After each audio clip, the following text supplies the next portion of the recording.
embassy, we have and have had for 40 years a very vibrant trade finance business in Algeria, so we're always very happy to welcome guests, whether they are clients or not, friends of the embassy, members of the UK ABC, and others who are known to members of the panel. So we very much look forward to it's true, I think, that UK ABC has been competing for this space for a while with other groups who are interested in representing British trade in Algeria. And I feel from independent objective reports that UK ABC has kind of pulled ahead in the race. So I congratulate Zach for staying the distance. This is not an advert, it's simply a fact which is observable. So well done at getting everything together. That is now growing. And when I was talking to the President in December last year, he said, when are you going to bring your Prime Minister? Well, of course, the awful situation that took place in Amenas actually meant that the Prime Minister decided to visit Algeria. And of course, Algeria is now very much in his mind because it was a hugely successful visit. He had tremendously good conversations with the Prime Minister and the President. And when I saw him at Downing Street just quite recently, he again reminded me of the visit and the success of that visit. Because what we are seeking to do is something really quite profound. And this is a proper partnership. And it's a partnership which embraces a number of key areas. For example, as a result of that terrible tragedy of a few weeks ago, there is now a security link between the two countries which never existed before. And the most senior people in our intelligence services were on the plane going out to Algeria to talk to their counterparts. And so that is one aspect. The other aspect is that the President completely understands that the upgrading of education and health is important. And to give opportunities to young people, again, there are significant investment opportunities available to British businesses and to developing the English language, which is something which is evolving rather rapidly in the country. And then, of course, there are the actual business opportunities. This is a country with immense wealth, huge resources, both physical and human. And what I can tell you is that I have, in all my time visiting many, many countries, have never been received with quite such friendship and enthusiasm. We now have a very, very powerful bilateral relationship, and therein lies the opportunity. And just to also elaborate a little bit more, the Energy Minister in Algeria, Mr. Yousfi, is my counterpart. He has been charged to work with me and everybody else involved in making sure that we actually translate this business relationship into reality. And if there are blockages and impediments, it is up to him to help us together, working together, to try to deal with them. And he's been charged to do this by the President. And I think that's a very firm commitment. Alistair Burt, the Minister in the Foreign Office, was in Algeria just the other day. The self-same Mr. Yousfi, the Energy Minister, will again soon be in London, and again this will be taking on the relationship even further. So what we're seeing is the emergence of something which I think is quite different from what happened before, and therein lies the business opportunities. And I've been talking to a whole number of firms about what the opportunities are in Algeria. In fact, I had a list this morning sent from our embassy in Algiers of the key target areas which are now being focused on. And there's a real excitement of the possibilities to follow. So I have huge enthusiasm. I know that we're working very closely with the embassy here in London. We have an excellent relationship with them, with UKTI, with our operation in Algiers. So I hope that the government here, with a prime ministerial imprimatur now, which wasn't there before, will lead the way to certainly an opening up of the bilateral relationship and investment opportunities. And I just think that in building those relationships, there are going to be some very significant opportunities. And I hope very much to assist in any way I possibly can to fulfill that. So thank you very much. I'm sorry I can't stay, but I'm afraid the Chief Whip and I would be having a conversation which would not be very enjoyable if I didn't go now. But I wish you well this afternoon, and I'm so sorry to miss the contributions of everybody else. But thank you very much. Thank you very much for coming on. Thank you. First, very, very impressive place where Algeria sits in the international market, in particular in the international energy markets.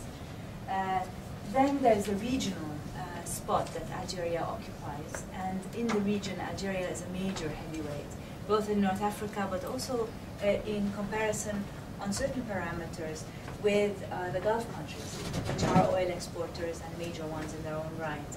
And thirdly, Algeria as an economy poses some really very interesting opportunities over the next few years, including challenges, and some of us know what the challenges are, but there are opportunities to take note of, and I shall share some of these with you. So if we begin by looking at the major area in which Algeria distinguishes itself on the world scene, obviously oil production and gas production stand out, and Algeria is and will remain a major player for years to come. If you take a look at the difference between 2012 and 2017, you have these upward sloping charts for both oil and for gas. I'm sorry if you're in the back and can't see them. But essentially, the point is to show that Algerian exports and reliance on Algerian exports in the world is set to continue. Now, if we look beyond the conventional energy story, the next question in energy markets in the world today has to do with shale oil and shale gas. Only 5 years ago, we didn't have a very good picture of what shale gas would apply for energy markets, and now we're on the verge of observing gas independence, gas autonomy in an economy as large as the United States.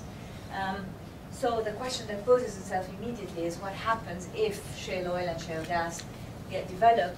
And then again here, what we find is that Algeria is among the club of 9 countries that are set to dominate global shale gas markets going forward. And so if you look, the major player here in terms of recoverable shale gas resources, so these are reserves that we think these countries have. Again, the technology around this is in process, but we've got China first, the USA next, then Argentina, Mexico, South Africa, and then there's a group of countries here that have similar proven reserves to date. This is again technology to date, and that's Australia, Canada, Libya, and Algeria. And what we know about the rest of the world is only roughly 3.5 times what Algeria possesses today. So it's a very, very encouraging picture for the time when we do actually observe this possibly imminent revolution in energy markets. If we look at Algeria in the region, so we've now just discussed Algeria in the world. If we look at Algeria in the region and compare it to some other players in the region, if we look at total investment as a percentage of GDP, Algeria towers above the rest of the region, including countries that are most direly in need of investment, such as Egypt today. Algeria is way ahead and will remain way ahead for years to come.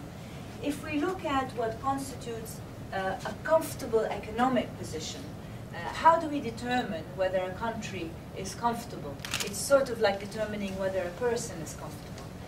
You take a look at their bank account if you can, or ask them. If you look at Algeria's external position, Algeria's bank account is very, very comfortable.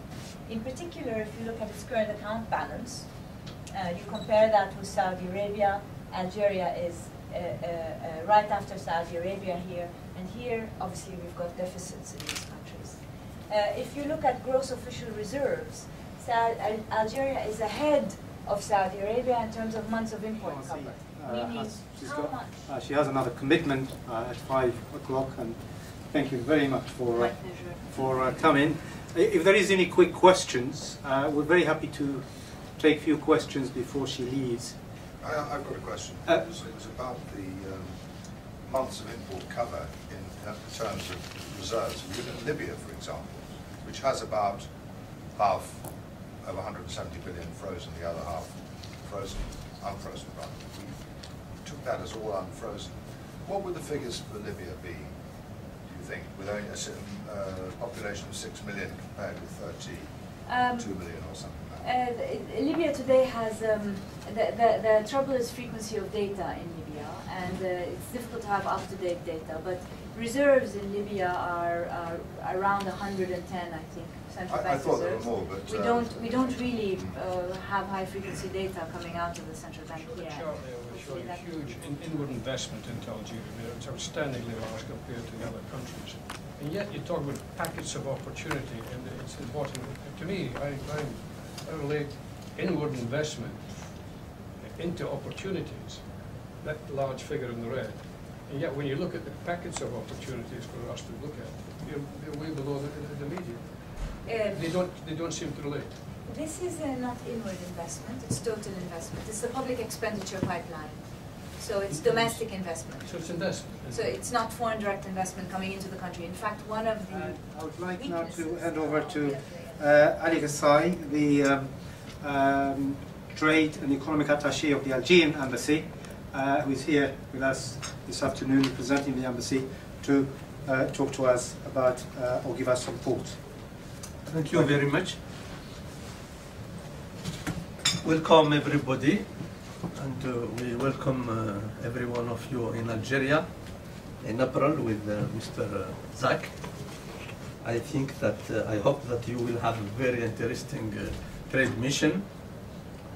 I want to add something for the expose to say that the GDP of Algeria for the last year, 2012, was $192 billion, and that the reserves of currencies is $198 billion, and that the program for public investment 2010-2012 has a big envelope, financial envelope of $286 billion.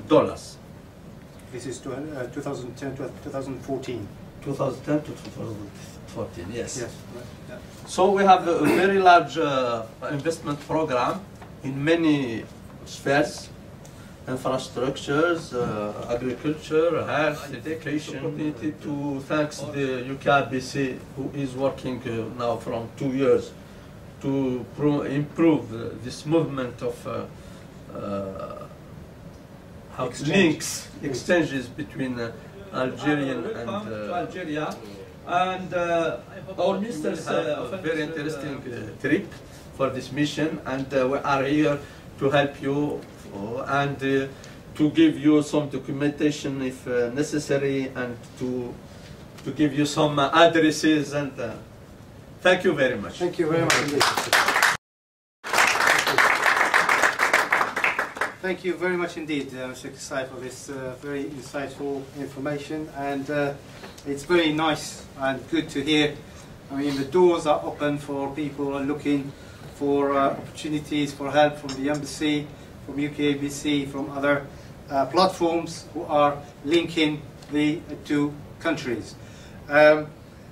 Before we go to the Q&A, I think I will present you to Professor Las Famasian. He is a professor in finance from CAS Business School, and he is going to talk to us about the financial sector investment opportunities in Algeria. How it's going to help you in doing your business. And secondly, to give you some ideas probably about how to invest in non-oil related sector, which is really something that I mentioned here, is where we can develop this financial center in really London is the focus of the whole UK economy. So if you exclude London, I mean, this gathering and this meeting, first of all, I'd like to thank you all for coming and spending time to be with us this afternoon. This gathering is actually to highlight as well the trade mission we are organizing on the 14th of April. Relations between the two countries, as Lord Risby mentioned, these companies, British companies, coming along because they said that would be fantastic for us to have a choice.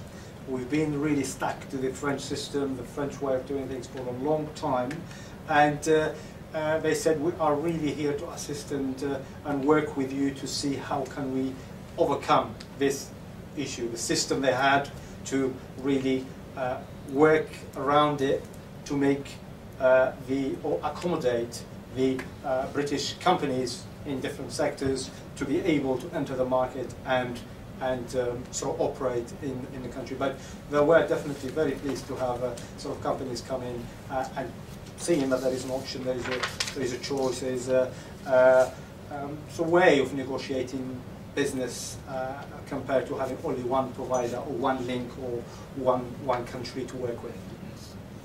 Go ahead.